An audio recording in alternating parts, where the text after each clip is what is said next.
Making of Zomato. She's a former journalist and current vice president at Zomato, bringing a rare insider's perspective to India's startup ecosystem. She's also my former colleague, so I'm very glad to have her here on the panel, and I'm extremely elated to moderate her today. Let's get this conversation started, shall we?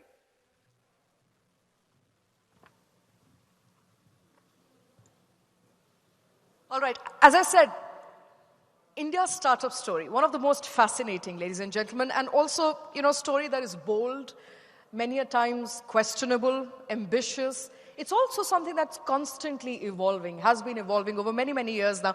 But let's also admit, it's complex. It's hard to define. There's no single definition of it.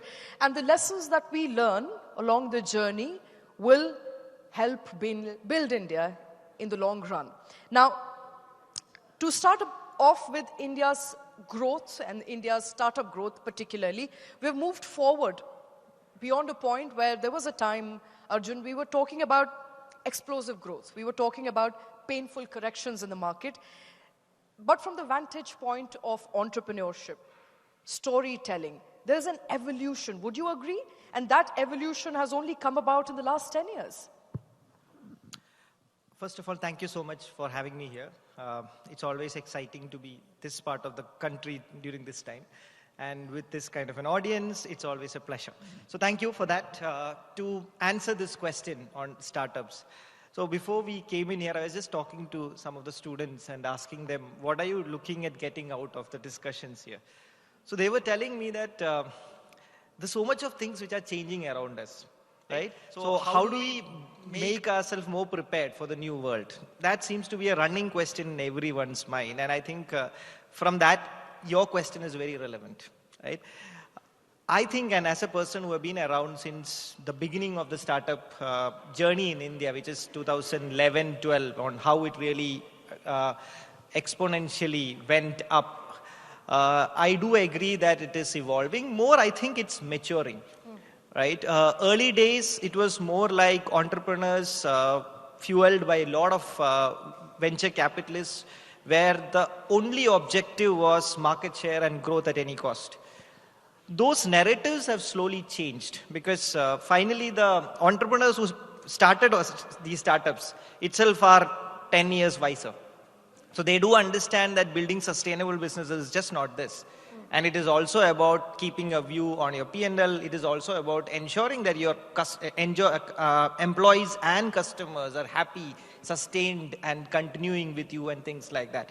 So I can see a very positive trend coming in these new generation companies where the objective which is being chased is slowly changing and becoming quite similar to what the veterans we spoke in the morning, the Tata veterans or the PNG veterans will say, which is about building sustainable long-term businesses. That's right. And as previous authors also mentioned, they were also startups once upon a time, perhaps chasing different goals than what we are at the moment. Megha, lovely to meet you and lovely to see you. It's been a very long time.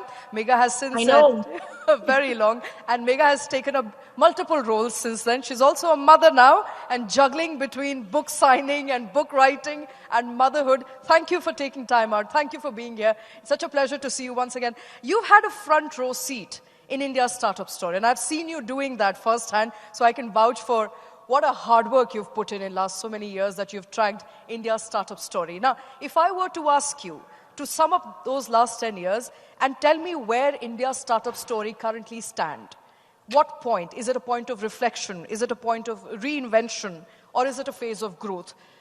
How would you define it? Well, firstly, Shweta, thank you so much for having me and such kind words. Unfortunately, as you mentioned, my flight got cancelled. I was really hoping to do this in person, but the Delhi weather got in the way. Now, to your question, in terms of, yes, the startup ecosystem in India has been evolving, and this is something that, we've seen over the past couple of years, especially the exponential growth that it's had. The topic on this panel also speaks about whether it's a mixed bag. Yes, of course it is. It is a mixed bag of success and stress at the same time. We've seen companies scale faster than ever before. Of late, we're also seeing companies create real-time impact, which was not the case perhaps a few years ago. We've also seen how fragile some of these businesses are. I remember there was a time, say 10 years back, that, capital arrived early, expectations rose quickly. In some cases, growth really ran ahead of fundamentals. And those weren't signs of failure, at least from my perspective. It was a sign of a very young ecosystem that was still learning. India wasn't just about producing outcomes, it was also building a muscle memory when it comes to entrepreneurship and building it the right way. Of course, the process itself was naturally uneven, but I feel like we're coming off of age. There are many serial entrepreneurs that now we are seeing evolve, and as is like with the ecosystem in the West, people are making mistakes, but they're learning from it as well. So I would just look at this as a learning curve, and I think we have great companies coming up ahead with us and great founders that are building real companies with real impact and solving problems that truly matter. All right, lovely for putting that in perspective.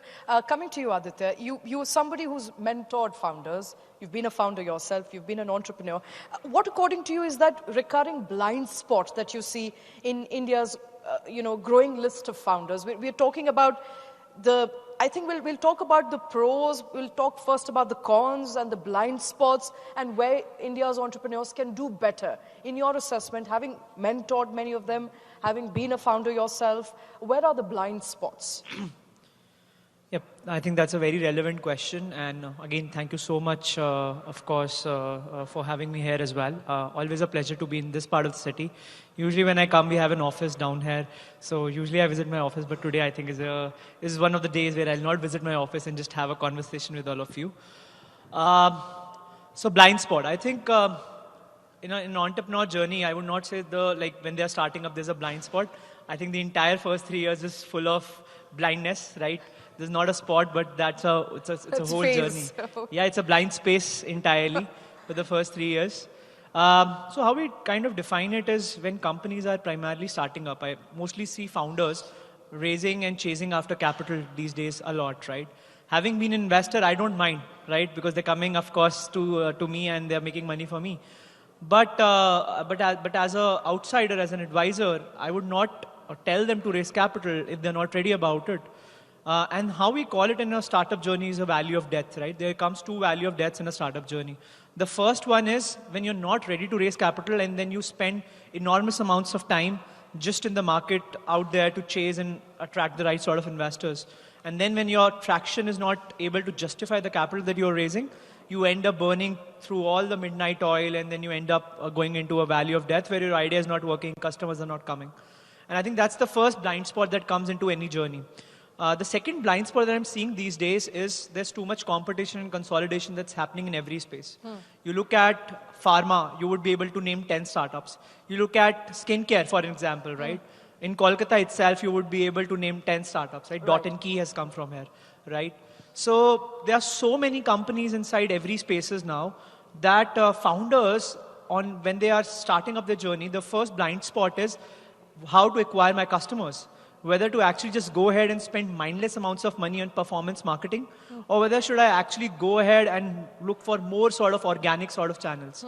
And when they are not able to... Is copycat, entrepreneurship also a problem where you see a lot of founders coming up with similar sort of projects, as you pointed out, where maybe there are too many players in pharma and too many players in EdTech, and they're all copying each other's models, so therefore that is also a blind spot on what is your differentiator?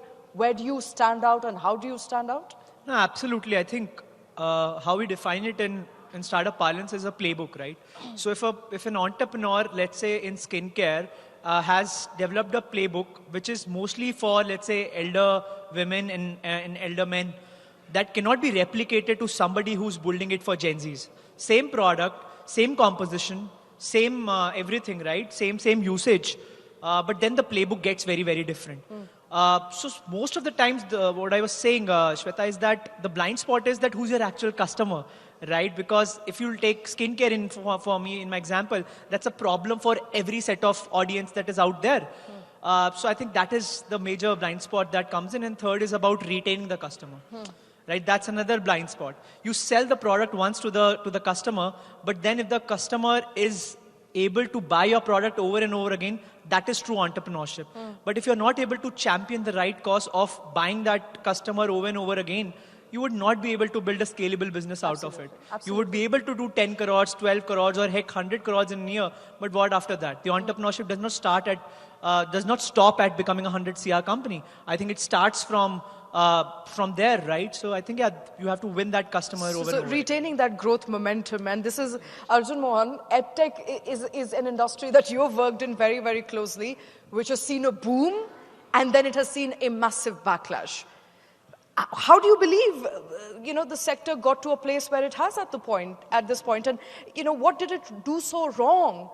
Coming especially from Baiju's example, and you've written about it, what do you think it did so wrong so as to get the kind of backlash that it did? So this is a controversial question, but that's okay. So I don't think EdTech and education as a sector has gone anywhere to a wrong place. It has always been a very large sector and it will continue to be. What has happened is that some of the companies who tried scaling in it may not have done it the right way. And hence, the most fundamental point of taking care of your customers comes in the way of scaling. As someone who has seen it all, what I can say is that all these companies started off with the right intent, building the right products, and because the right products and the understanding of the consumer problems were very, very clear, it got the traction. It went very well. But after a point, there is that exact vantage point where you need to decide that I have won the first round. Now it is about doing so much more for the new set of customers who will also become profitable to me over a period of time. I think that point, most of these companies forgot their customers and their focus points became something else. And once you forget so growing too fast, too quickly? Not keeping customer at the center of absolutely your right. Business? Absolutely right. Too fast, too quickly. And all these businesses takes time. So after a point, you need to be very clear that this is a new customer getting into. I need to ensure that this customer is successful. Maybe in short term, I will not make money on them, but I will eventually make money. So I think that's where these companies lost their way. As a result of which, after a few years, the same customer they were viewing went away from them. But this is a cycle, believe me. Just to make it a more controversial question, is that the mindset of Baiju Ravindran? Is that what you're telling us? The man who flew too close to the sun and burnt himself in the process. Yeah, so I don't want to make any controversial statement, but finally an enterprise... I need to get some news from you. Finally an enterprise, especially a startup, is nothing but an embodiment of the founder. So if the founder... Because the startup really did quite well in the beginning because the founder had very clear intent on how to go about things. Over a period of time, the founder gets influenced by a lot of things, as a result of which the idea and direction can change, which also results in how the enterprise also changes its path. So I will only say so much. Okay, fair enough. I think we'll take that. Megha, you've recently... Just to chime in on this, we were discussing the blind spots from like an external perspective, but since we're talking about startups and entrepreneurs, I also feel like a lot of the founders discover these blind spots only in hindsight. While, we discussed some of these external blind spots, it's also important to address the internal blind spots. I feel like sometimes early optimism, marks some structural weakness that does not get identified. So for instance, overestimating demand or underinvesting in culture, assuming capital will always be available. I think these are also blind spots that I feel like a founder along the way perhaps just misses to see. They maybe underestimate how quickly a complexity can grow and how much leadership can change once you hit scale. Since we're talking about edtech sectors, these are sectors that grew so quickly that perhaps leadership in that sense did not change as quickly as it was required. Sometimes I would say that these blind spots aren't about just incompetence, they're also about building something new where there isn't a set benchmark from the past, right? So it's just about recognizing them, correcting course along the way, and doing that before they harden into habits. I feel like since you spoke about blind spots, there is stuff externally, but there is so much internally course correction that one can do. And I think that's where the overall maturity of the ecosystem is supposed to happen. Is that something, Megha, you learned more when you were researching for Unseen? And tell us, apart from the blind spots, what were your key takeaways since you've gone behind, and given us a never seen before story of Deepinder Goyal and Making of Zomato?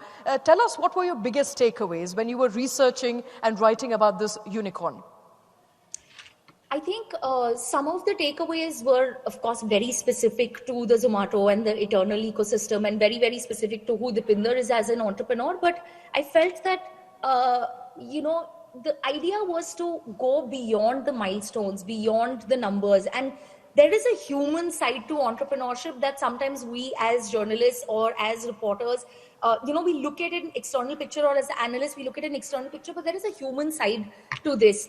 I think, speaking specifically of Unseen and the Zomato story, I realized it wasn't just about success or failure. It was largely about survival. And what fascinated me the most was that how often the company was close to that breaking point. How often they kind of were so close to that line that should not be crossed, and how much of an evolution was shaped by uncertainty, missteps, sheer human complexity. The emotional complexity of entrepreneurship, I think, needs to be spoken about a little more, so that more founders feel seen and understand that you can course correct. And also, I feel like a lot of the startup narratives focus on outcomes. I think we need to change that narrative and change that dialogue about the process, the doubts, the trade-offs, the decisions that founders make. That's what gets rarely spoken about. And I think that was something that came out most in my research, which is what made me take a really human angle to starting up and trying to put that in this book. Wonderful, because you go beyond headlines, you go beyond the final output, you go beyond retention, the numbers, the billion-dollar companies, the zillion-dollar companies. We talk about value, we talk about process, and we talk about changes that some of these startups have been able to make. And we also know, for that matter, Aditya, that they're growing at a very fast scale. You work closely with the government, you work with Niti Aayog. So I have to ask you, are government policies keeping pace with the growth of startup community?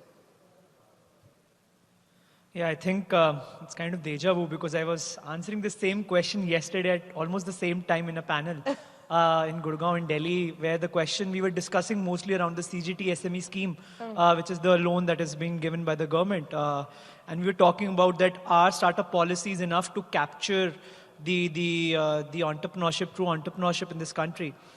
I definitely have an optimistic view. I would not say I'm a true advent of Bharat is something that I've written in my book also. I think, yes, there are a lot of schemes that have come up, right, specifically for different sets of women, men entrepreneurs, different sectors also. And geography-wise also, if you go to Startup India website, you can see different geography-wise concentrated schemes also that are there, right? And a lot of grants, a lot of subsidies that are given. Now, in fact, most of the schemes that you're seeing in the government that is coming up, the interest is being offset with the subsidies that's been given to them. So, for example, there's a PMEGRA scheme, which is the Employment Generation Scheme, where 15 to 25% subsidy is being given on the loans that you are taking, and the interest that you're paying on that loan is being offset by the subsidy, right? So, a lot of new schemes are coming up, but see, entrepreneurship is too large in this country. You see, we have about 1.8 lakh registered startups with the DPIIT of India. And these are the registered startups. If you count the unregistered startups, there are too many. To have one scheme covered for all, or to have multiple schemes which can cover everyone in a short span of time, that's impossible. But yes, government is definitely setting up on the table, right? And this is not just, in fact, Shweta, just for the entrepreneurs. For investors, the reason we did not invest a lot in startups during 2015 to 18, which was a vantage point, specifically for seed early stage investors, was because of this angel tax that was being brought out, right? And now the government also did away with the angel tax, which is a huge transformation scheme for the investors also. So I think a lot needs to be done. The government is definitely hearing. And this is something that I can tell you from policy matters, that yes, we work day in and night to kind of lobby with the government and have more schemes coming through. But definitely, I think to the extent India is increasing, entrepreneurship is increasing in this country. It's extremely hard to bring in a lot of schemes to keep up. To keep up, yeah. And government is coming up with as many policies, regulations as it can with each passing day, trying to match up with the zest with which startup ecosystem is growing. Arjun, if you could redesign one part of India's startup story, its ecosystem, be it talent, funding, regulation, culture, what would it be in your assessment of having worked in startup ecosystem, having worked in EdTech, which has been very controversial in the last 10 years or so? What would you change? What would you make better? So I will, if there is one thing, then I will look at the way they are looking at their business, in the sense, I won't ask them to continue being a revenue-focused company. I would want them to all look at how these companies are going to sustainably grow and be profitable, and most importantly, make their customer happy. So, in my view, any organization... So people and culture?